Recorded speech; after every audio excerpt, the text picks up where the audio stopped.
అబ్బా, కాకరకాయ అనేవాళ్ళకి కూడా ఎంతో మంచి రెసిపీని చేసి చూపిస్తాను. ఇష్టంగా తింటారు కాకరకాయ మజ్జిగ పులుసు. ఇలాగ ఆనియన్ ముక్కలు కట్ చేసి పెట్టుకోవాలి.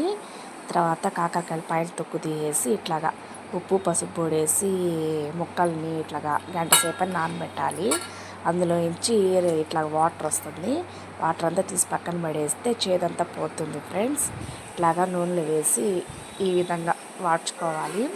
తర్వాత పెరుగు తీసుకొని ఒక కప్పులో పోసుకొని కొంచెం వాటర్ వేసి సాల్టు పసుపు పొడి మిరప్పొడి వేసి బాగా ఉండలు లేకుండా, అంటే గుల్లలు గుల్లలుగా ఉండేటివి లేకుండా బాగా కలుపుకోవాలి ఫ్రెండ్స్.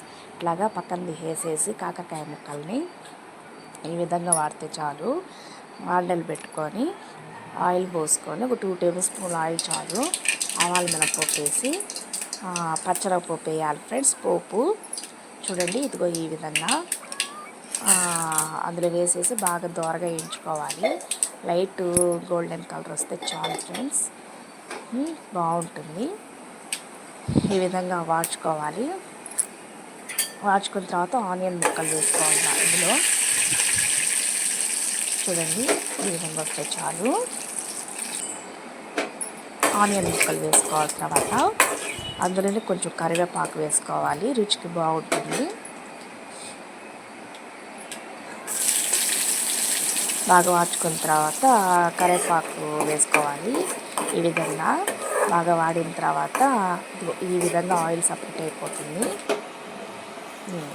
ఈ విధంగా వస్తే చాలు ఫ్రెండ్స్. తర్వాత అందులోకి మజ్జిగను పోసేసుకోవాలి. మనం కలిపెట్టుకున్న మిశ్రమాన్ని పోసి బాగా కలుపుకోవాలి. రుచికి తగ్గట్టుగా ఉప్పు వేసుకుంటే చాలు ఫ్రెండ్స్. లాస్ట్లో కొత్తిమీర వేసేసి దించేయాలి. కాకరకాయ ముక్కలు కొత్తిమీర వేసేసి రావాలి. ఇట్లా వేసుకో ఒక బౌల్ వచ్చిన తర్వాత దించేయండి. ఎంతో రుచికరంగా